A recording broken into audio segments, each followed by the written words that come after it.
The saying goes that guilt weighs more than grief, and I've found that to be painfully true over the past year. What started as innocent support for a friend spiraled into something that threatened to destroy not just my marriage, but a friendship that had spanned 2 decades. I'm sharing this story not to justify my actions, but to understand how easily boundaries can blur when emotions run high. James had been my husband Mark's best friend since college. They were more like brothers than friends. Camping trips every summer, weekly basketball games, godfather to each other's children. When James's wife Lisa announced she was leaving him for her yoga instructor, it felt like our family was going through the divorce too. Mark suggested James stay with us while he sorted out his living situation. It made sense. Our guest room was just gathering dust, and James needed support. I still remember the night he arrived, suitcase in hand, looking lost in a way I'd never seen before. James had always been the confident one, the friend who seemed to have life figured out. The first few weeks were awkward. James would come home late from work, eat dinner alone in his room, barely speaking. Mark tried to get him to open up during their basketball games, but James just withdrew further.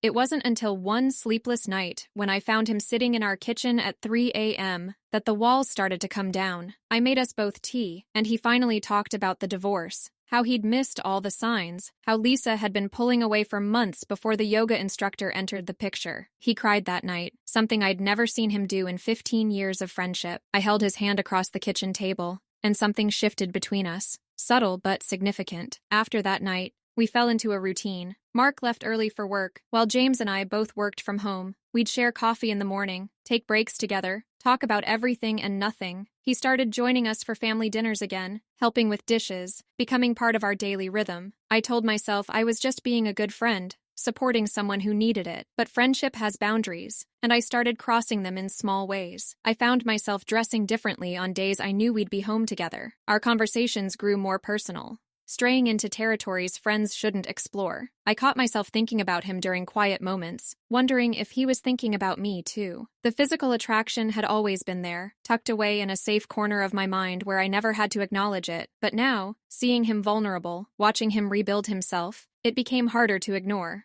I convinced myself it was natural to feel this way about someone you're helping through trauma. I was wrong. The line we couldn't uncross happened during a storm that knocked out our power. Mark was away on a business trip, and we'd been sitting in the dark, talking by candlelight. James was sharing his fears about dating again, about trust and intimacy. I reached out to touch his arm in comfort, and suddenly the air between us changed. The kiss that followed felt both inevitable and shocking. We pulled away immediately, both horrified at what we'd done. The power came back on moments later, harsh light exposing our guilt. We didn't speak about it for days, avoiding each other in our own home, the tension unbearable. But the damage was done. That moment of weakness had awakened something that couldn't be put back to sleep. The emotional affair that followed was worse than any physical betrayal. Lingering looks, brushing hands while passing coffee cups, conversations loaded with double meanings. We never kissed again, but the attraction hummed between us like a live wire. I found myself sharing thoughts I should have been sharing with Mark, seeking James's opinion on decisions that weren't his to make. The guilt ate at me constantly. I'd wake up in the middle of the night, sick with shame, watching Mark sleep peacefully beside me. He trusted us both completely, never questioning our growing closeness. His oblivion made everything worse. How could we betray someone who loved us both so unconditionally? James moved out 3 weeks later, finding an apartment across town. We both knew he had to go, but neither of us said why. Mark was disappointed,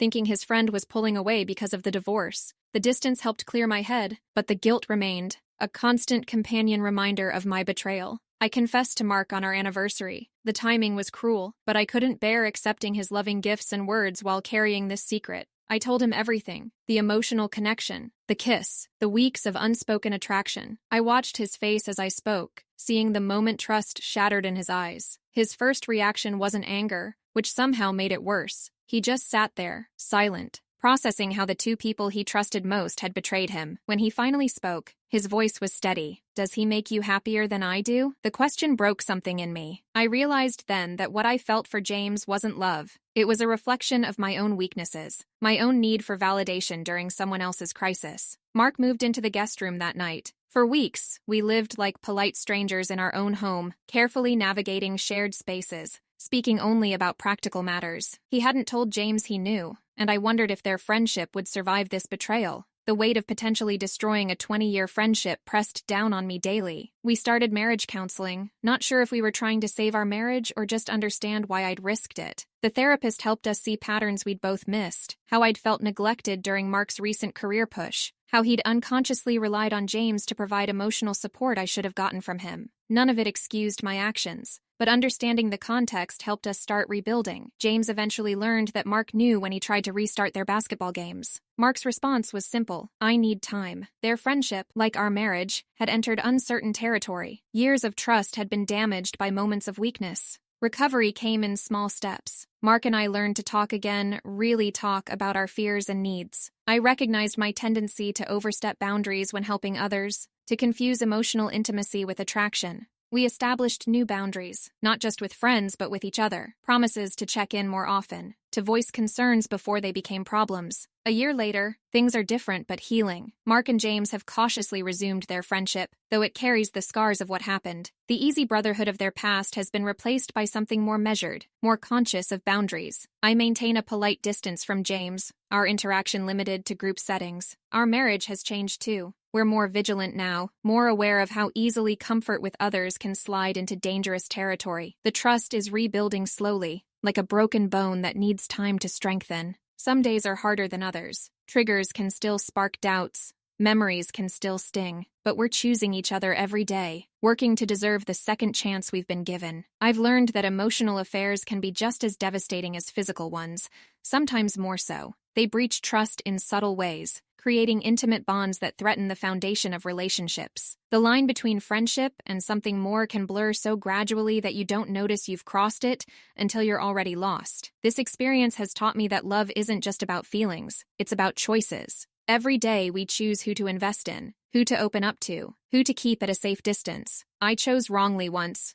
mistaking vulnerability for love, comfort for connection. The cost of that choice rippled through 3 lives, changing friendships and relationships that had seemed unshakable. Now, when I see couples navigating friendships with the opposite sex, I want to warn them about how easily boundaries can blur, how dangerous emotional intimacy can be when mishandled. But every relationship finds its own balance, its own rules. All I can do is share my story and hope others learn from my mistakes. The guilt still weighs on me, but it's lighter now, tempered by forgiveness and growth. Mark, James, and I will never return to the easy friendship we once had, but maybe that's not a bad thing. Sometimes it takes nearly losing everything to understand the true value of what you have.